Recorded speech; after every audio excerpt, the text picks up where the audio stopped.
today's tutorial, you're going to be needing your hammer and your bench block, your wire cutters, round nose pliers, and chain nose pliers, as well as assorted scrap wires. I just got these from my bin. I have 26 gauge, a 20 to 18 gauge, and a decor wire.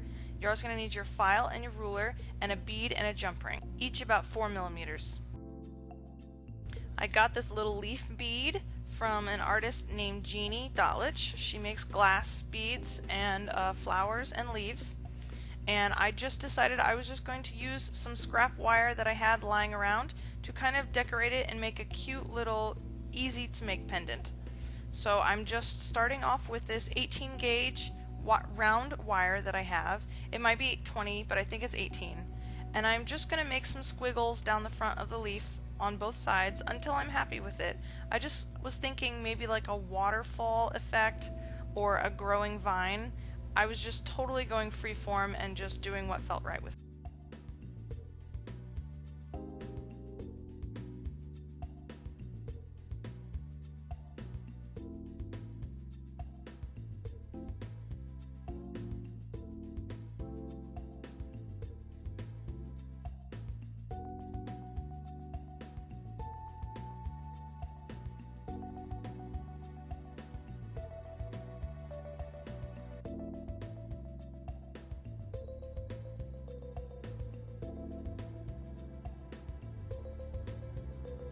I decided that I wanted the end of the curved bit to be pointed, so I'm taking my wire cutters and I'm cutting it at a sharp angle like this on the flush side. And you can see I am going to need to use my file and sharpen that up a bit before I hammer it.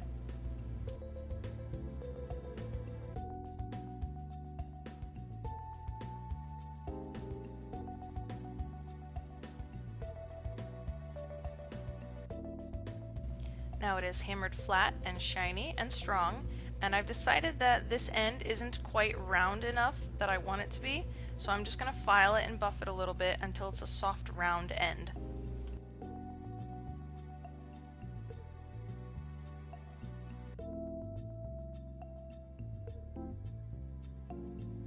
I like how this is looking and laying up against the leaf bead, so now I'm going to take my decor wire that I have and I'm just going to carefully bend it because this does get brittle very easily and break, and I see it bend and break a lot with my stuff, but I'm just going to give it a little curve. I'm going to make kind of like a gentle S shape just to kind of fill in the middle there and just add a little bit of interest.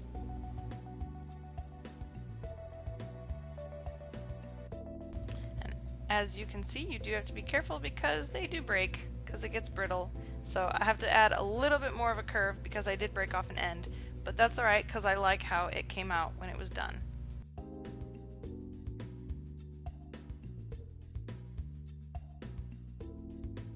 I have my little S, so I'm just going to clip it off, and that's all the little scrap that I needed for this. I'm going to refine the shape a little bit to fit better inside of my little decoration, and then I'm going to start wrapping the two pieces together.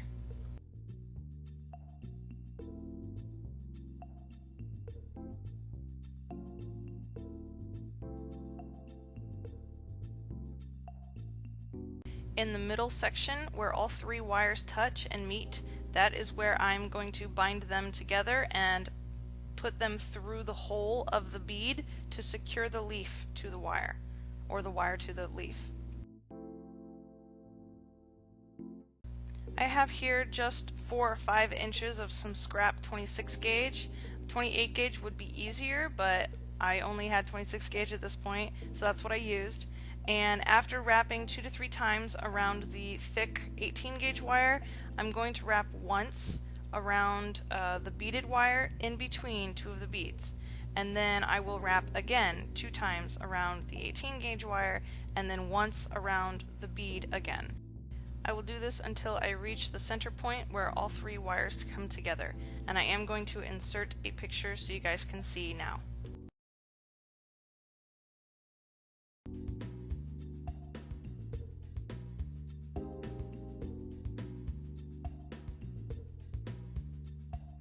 If you're having trouble keeping your wire wraps tight, I just use my chain nose pliers and push them up against each other.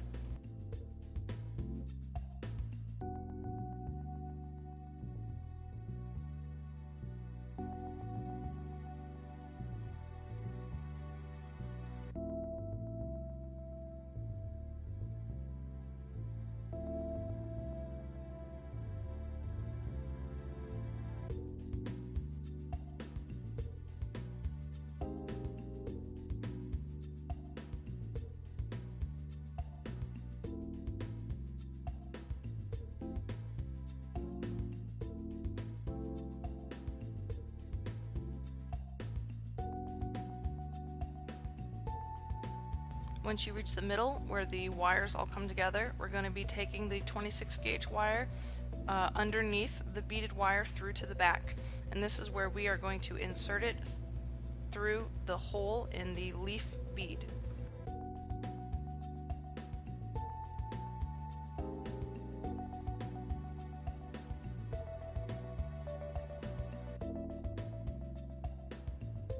I'm now going to be sliding on the jump ring. It's a closed jump ring, and also the 4mm bead. Make sure that the bead and jump ring are the same size so that the bead won't be able to fall through the jump ring. And I'm using the jump ring just to add a little bit of decoration, so it's not just a bead on the back. I thought it looked kind of nice to have the bead sitting on it. But I'm going to be taking the wire once it's through the bead, and I will bring it back through the front, through the hole in the bead, in between the wires, so that we will be able to wrap the 26 gauge wire from the inside to the outside on the front, if you can see where it's at, coming through the hole. And then I'm going to wrap upwards underneath the 18 gauge.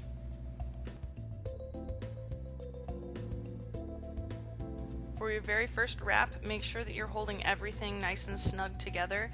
That way you don't have any loose pieces that could pull apart. I like it to be nice and snug, holding the glass bead and the wire together.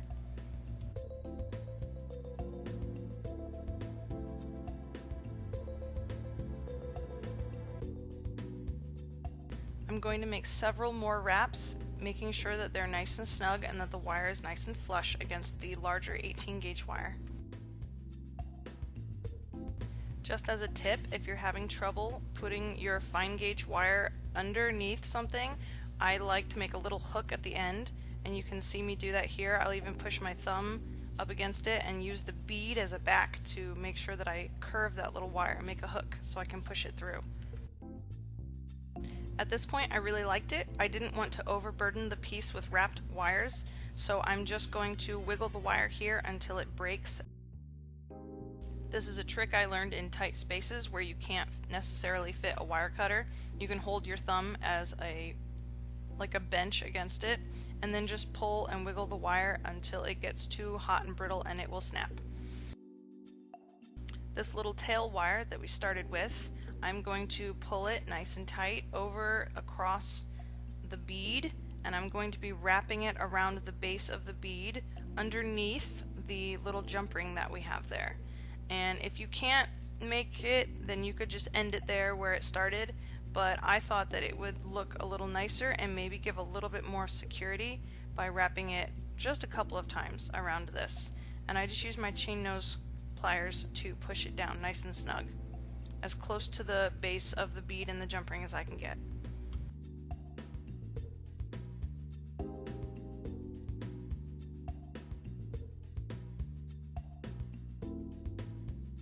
Now I'm going to be very gently bending this bail part, this bail area, back so that it is more centered over the edge of the leaf and not so far forward. That way when the leaf hangs on your neck as a pendant, it won't be tilted backwards by gravity. It will be able to hang nice and straight and centered. You can see here I've achieved a nice little curve, so it's going to hang nice and centered. And the wire has a little bit of wiggle room, so nothing's going to be broken or bent as it's pulled on. And otherwise it's nice and snug against the leaf, and I think it looks very nice. For the hanging bail, I'm just going to be using a 6mm 18 gauge jump ring, and I'm just going to open it up and slip it through the little loop I have at the top, and then we'll put our chain on and we will be done. Because I don't have a jump ring tool, I just use 2 pliers, and I open them and close them sideways with the 2 pliers, just like this. Right now I'm just going around and refining the round shape and making sure that it's all nice and tight and closed. Now go gather up all of your scraps and start having fun making a bunch of these guys.